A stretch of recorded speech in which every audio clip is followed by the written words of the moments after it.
I don't even know what I used for Volume 1, but it doesn't matter because that one was Black Licorice. However, I felt it more appropriate to actually use .hack music for rating videos for the future volumes. So, .hack GU.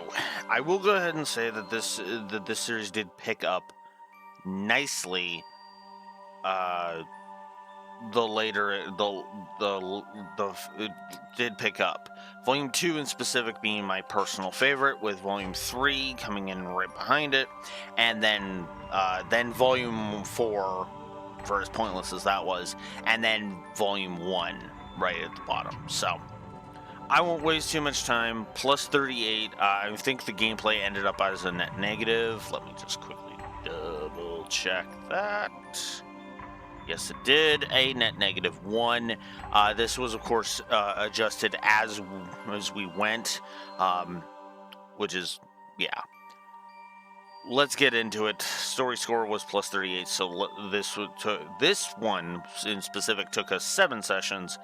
The run was funded by In Chaos and Raxor, and no, I did not use cheats. So this was all the way it is. Voice acting got 2 positives, and actually, funny enough, this is the only GU game that actually got a voice direction positive. They went back, or if 3 did, it also got a negative, but that's beside the point. Gave the brickwork, just as I did last time. Music direction, still good. Lindblom effect, still well handled. Visual storytelling is actually on point this time. Alcade being online while being a lost one, and as a constant sting for Haseo, is wonderfully understated, just as an example of that. Speaking of which, that also led to gameplay story integration, thanks to the whole aforementioned thing with Alcade. Babylon 5 effect is here, actually, in regards to all the stuff with Ovon recontextualizing everything, not just here in Volume 1, or in Volume 2, but in Volume 1 as well, which also means a positive for external continuity, because that's how that works. And probably some credit I'm actually going to go ahead and give Cold Steel 2 whenever the hell I eventually audit that sucker. Also, the internal continuity was actually on point this time, so that's good. Good.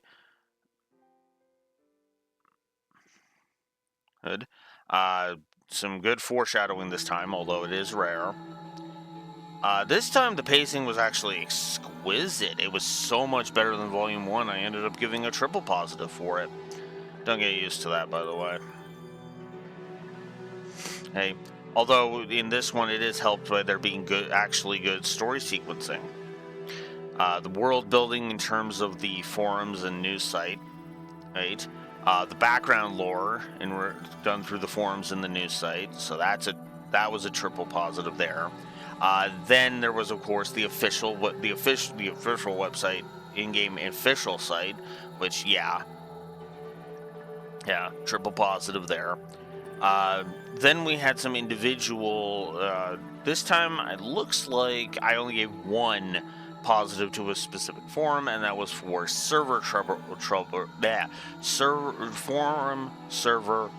forum server trouble victims. Can barely read my own thing. Means as it shows the issues with the world why the issues with the world don't cause mass panic, namely that online culture is, well, online culture, which is ironic because I'm actually recording this while Steve is off streaming a game that is the shining definition of he participates way too much in online culture.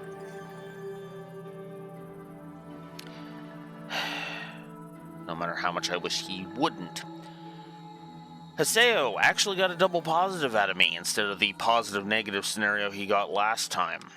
And I also gave a positive specifically to his character arc, because his character arc was kind of not well done in the first game, but in the second game, his character arc is much better.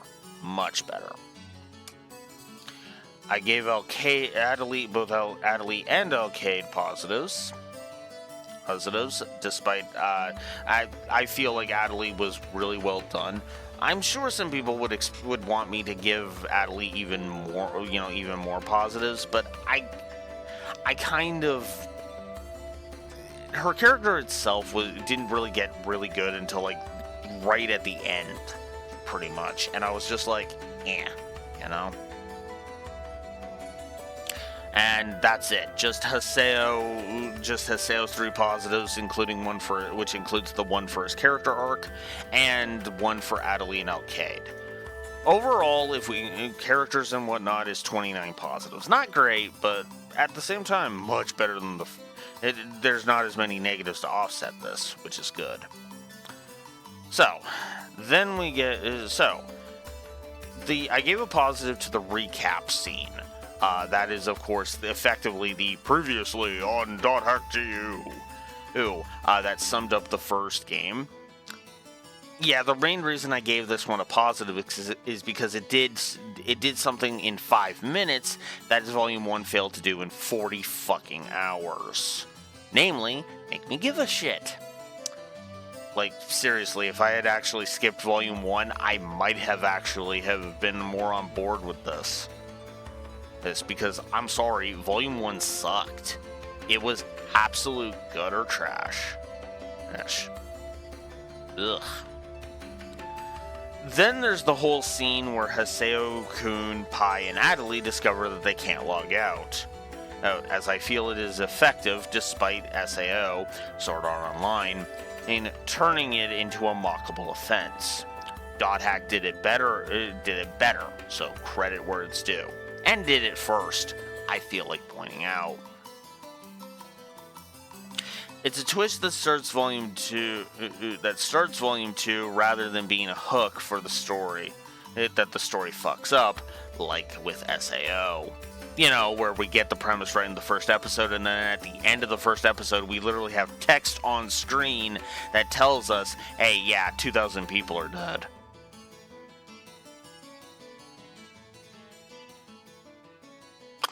Yeah. Despite the bullshit that starts the scene, I do actually like Sakaki's, discussion with Adelie near the beginning of the game. It's a good scene and hints at Sakaki being a bad guy well. Now, some people say that Sakaki was always a dick and that the signs were all right fucking there, but I felt like they just kind of they played their hand in a weird way, to the point where Sakaki was basically a non-entity in the first game for the most part. If you really sit back and think about it, Sakaki didn't really amount to anything in Volume 1. But it's Volume 2 where they really start pushing him. So, yeah. I just wish he wasn't blatant about it right at the start of this game, right at the start of this game. Now, granted, if you're paying attention, it was blatant at the beginning of Volume 1 as well, but you have to read between the lines kind of a blatant, as opposed to here where it's made crystal fucking clear that he's just a bullying asshole, you know. And it makes Adelie look stupid, so that doesn't help. But this is still the positive, so that scene still got a positive. Then the intro, which I chop when you see the desktop for the first time, I gave a positive to. Online Jack, Episode 4. I actually like it mostly because Aihara isn't acting like a perverted asshat, which would have made this a triple neg, as this one is serious AF. Good tone judgment here, in other words. Or it's leading to a positive instead of a triple negative. So, cool. Haseo and Adelie's heart-to-heart at the fountain right after the intro it was also great is it shows Haseo's softer side. Not only shows Haseo's softer side, but also Adeli's resolve as well. Excuse me. Ooh. Then there's Adeli's apology, which she apologizes to Haseo for things that she said, and it's like, no, Adeli, it's fine, kind of thing. Actually, it shows both of their growth, so that's good. Then there's the job extension quest, which shows off how close Haseo has become with Syllabus and Gaspard. Now, if only the pointless reductive introspection scene wasn't there, but whatever. I still think the job extension quest, with the exception of that one scene, is worthy of a triple positive. And okay, I'll admit it, the scene right before fighting Nala was funny. In fact, it was the first time I laughed in the entirety of GU. Seriously. So, yeah. Then there's Alcade's death. Let's be real, becoming a lost one might as well be death. So, Alcade becoming a lost one, that is a very well handled scene, and is one of the best acted scenes, not just in Volume 2, but in the entire trilogy so far. And let me go ahead and say that it's one of the best acted scenes in the entirety of the trilogy, period, as well. So, triple positive there, easily. Then there's Haseo pleading with Adeli to stay out of the fight with Bordeaux. Oh, as I feel it is perfectly judged. Haseo's worries, his concern, hell, even his phrasing not only shows that he's grown, but that he, honest to God, cares. Here's warranting that triple positive. Because the way Haseo puts it is out of concern for Adeli. He's not, because the way Haseo phrases it is he definitely wants her to stay out of it, but he is not ending their promise. He is telling Adeli, look, I need you to stay behind. Please stay behind. Right. I will continue to keep my promise, but I need you to stay behind. So that was good. Then there's Entrance and Sakuba joining the party after the tournament arc, which is just, God, that was just freaking hilarious. Triple positive there. And I also like Haseo's reaction to finally being able to get Adeli's epitaph back.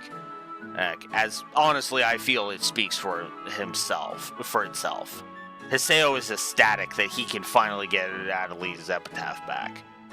I think that honestly says all it needs to, if I'm honest.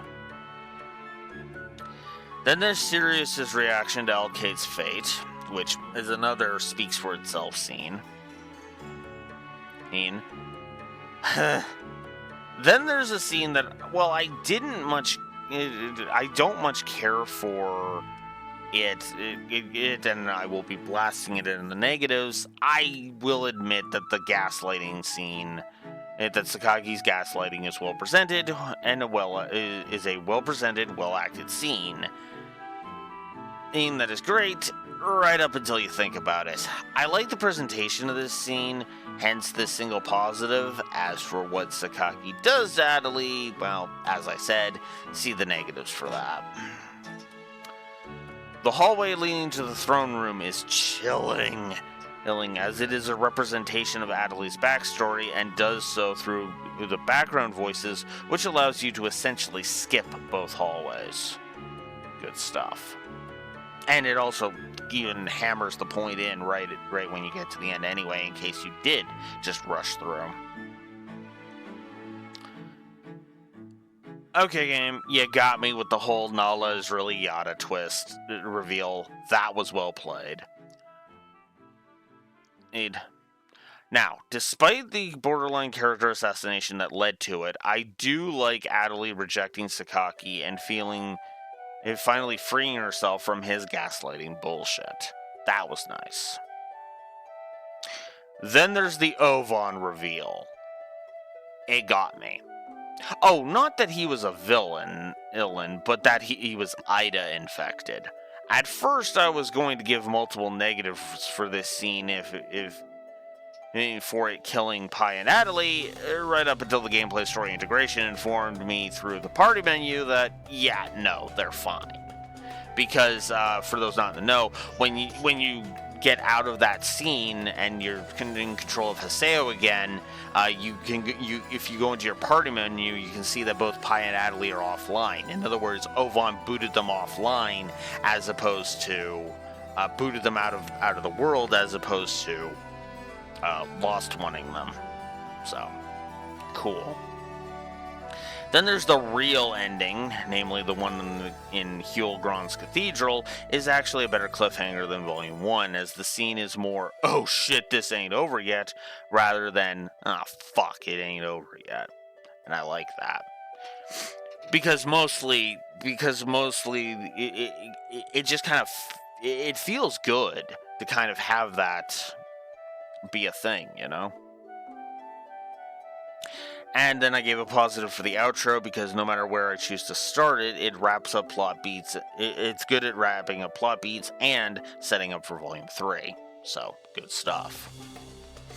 And then the post-game effectively had two positives added, one which was a triple positive, and one that was a single. Online Jack Episode 6. Wow. Wow, I was speechless after seeing that. The connection with reality that gets the point of how dangerous all the crap that is happening in the world is, and the bigger nature of the threat, it is excellent. The tone is perfect, and it is heart-wrenching seeing what happened to Aihara. And keep in mind, I gave Aihara, spoilers for the negatives, I gave that bastard a negative. So, yeah, the unsettling horror of Online Jack Episode 6 is a triple positive. Then there's the article, Black Clouds Over Online Jack's Future. It may slam my too real button a lot, but it's still an interesting and realistic read. In a good way. And honestly, for things that slam my too real button, I don't say that often. 62 positives overall. Now let's get into the negatives. Haseo calling out Scaife with the whole I'm right here speech every time he summons it feels wrong to me in this specific game, as it doesn't work as a catchphrase in my opinion, and nor do I feel it shows his growth. Honestly. Not really. Then there's some of the NPC designs which are just kind of yikes, especially in the arena crowd. Ugh. I gave Sakaki, so yeah, that's it, just 2 presentation negatives. Then there's Sakaki, the character negatives, specifically for Sakaki, Aihara, and Hiragi. Sakaki just irritates me, as his manipulations only work because Adelie is so damn gullible because of all that she has suffered. Then there's Aihara, who annoys me as well. Not so much for his personality, but rather the Online Jack stuff of flip-flopping on if he cares or if he's just a perverted dipshit. I kind of get irritated watching him. Then there's Hiragi, who is the example of a frickin' simp.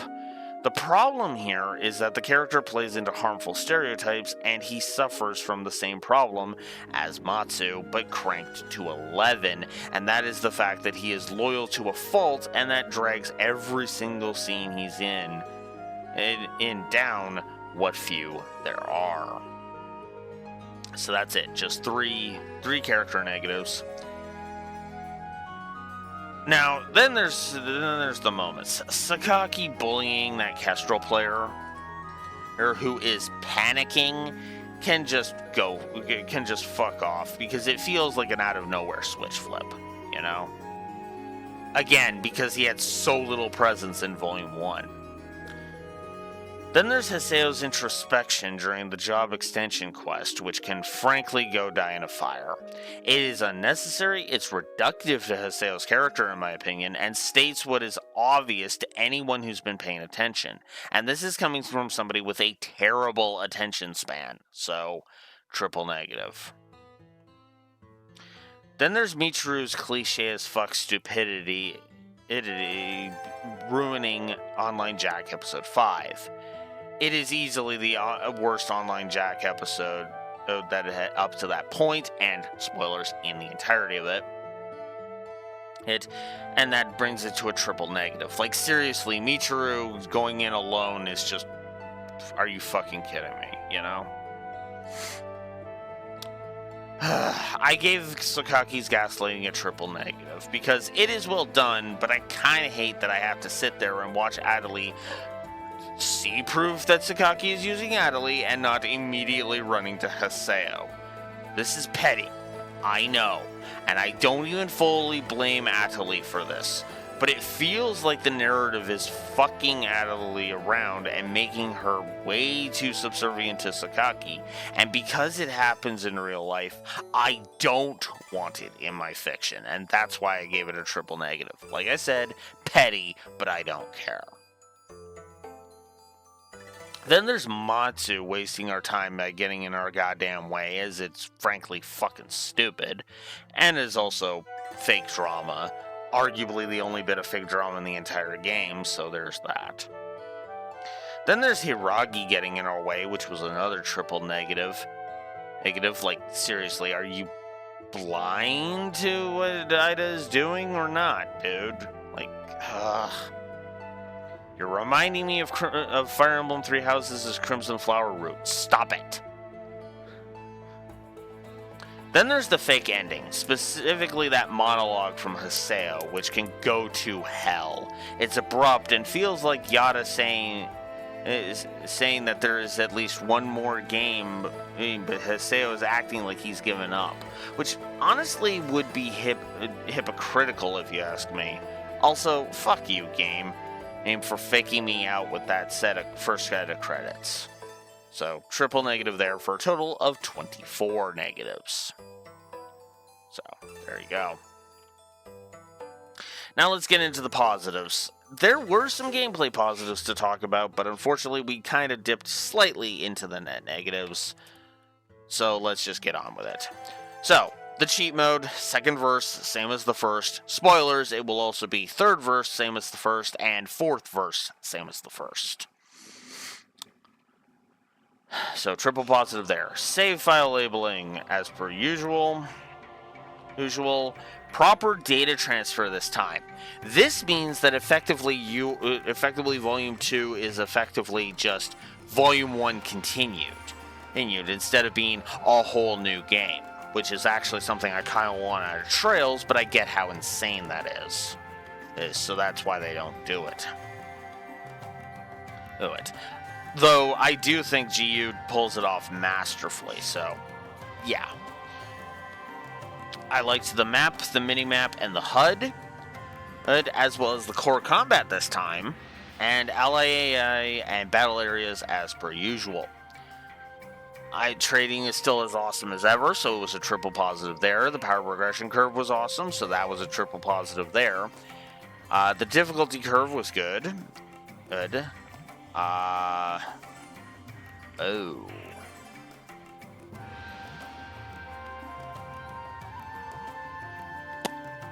I screwed up. I put the battle areas twice. Whoops. I put the battle areas twice. No! Oh, I have to put it lower. No! God damn it. I hate that. The awakenings were cool. I gave a positive to Demon and Divine, and I also gave the multiple animations for Divine a positive as well. Also, I like being able to activate Awakening even though you don't have a full bar. That's good, with specific awakenings. Forums and emails give you locations yet again, so that was another triple positive there. I like that downed party members still gain exp. I like retry filling my HP and SP. I felt there was good gameplay story integration. And then here's the positive I retroactively added to Volume 1 and the subsequent future stuff. The scrolls, the stat boosters. Specifically the ones that teach spells to party members. This actually helps you customize your party, which is good, positive. Gave enemy variety. I gave the intro and outro both positives. And yeah, I actually decided to give a replayability and viscerality this time for a total of 34. Now let's get into the 36 negatives, because all of the positives I feel were pretty self-explanatory. The lack of options, yet again, that's 2 negatives. This is a positive and negative scenario with core combat. I still feel this interface is clunky. I hate the audio spam this time. The flinching and the knockback can still go to hell, 2 negatives. The inventory is still bad. I still hate it. Targeting is once again crap. The itemization is honestly crap. The pacing is just what the hell. Avatar battles still suck, and they still tutorialize every goddamn time. And then there's Crimson Versus, which is... I don't know what to call it other than bad and boring. It's one of those, what the fuck am I doing kind of games, and that's just, yeah. Check your email for progression. This is the go talk to Lilith constantly thing from Borderlands 3 all over again. Alchemy still sucks. Grinding the Adler keys is all down to RNG, and you need roughly 100 of the damn things, so luck. Leader dying means game over. Yeah, no excuse, as my party is right there. Let them try and finish it, game. But no, the game literally makes them just stop in their tracks. Then there's the Bordeaux difficulty spike, which can go to hell. I don't like Sirius being a cheating asshole, as his counter is not something that should happen in the middle of my skill. Yeah, fuck that shit. I don't like Moontree Headquarters as a dungeon. I feel it is full of padding. And if, like me, you level to get the sealed weapons, it's a complete fucking joke. Then there's Innis. Fucking Innis. Alright, let's start with the issue of the audio spam. Adeli's voice lines are extremely limited and are repeated at nauseating lengths, which thanks to issues I will be discussing in the next triple negative, compound the problem into the audio spam for the fight against Innis specifically being a triple negative. Then the second triple negative is the fight itself, which is long, drawn out, and completely fucking boring, as there are way too many times that Innis is immune to your attacks, which doesn't make the fight hard, just boring to the point of being the cure for insomnia, which then doesn't work because of the aforementioned audio spam, so that's a triple negative. And then the game has optional fights, it's in content that are very good luck knowing it's there, are in nature, and affects the future games. It's fucking walkthroughitis. So there we go. And yeah, now I need to update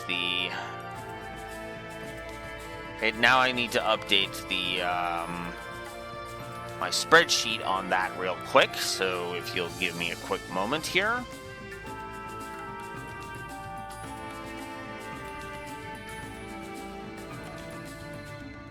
Come on, where are you? There you are.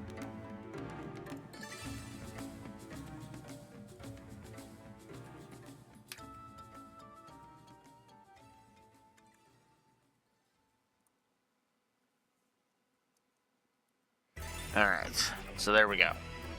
Which means we're at 36.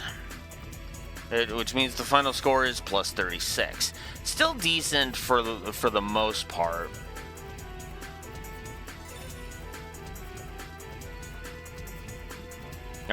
And I will need to go ahead and adjust that at a bit later. But yeah, so I'm not going to do that while still recording this one. So for now, that's that's the rating. That's Volume 2. Next up, I have to do Volume 3 and Volume 4 and decide of whether or not I am going to go ahead and just combine the two, or make the Volume 4, the Volume 4 one just be combined with Volume 3. Hey. In fact, I might even record the Volume 4 rating video before I record the Volume 3 video, in order to kind of give it a bit of a context, you know. But yeah, that's Volume 2 of .hack.GU. Next up is Volume 3. Till then, Blue Wolf Alex the Lore Watcher signing out. Have a good one. Later.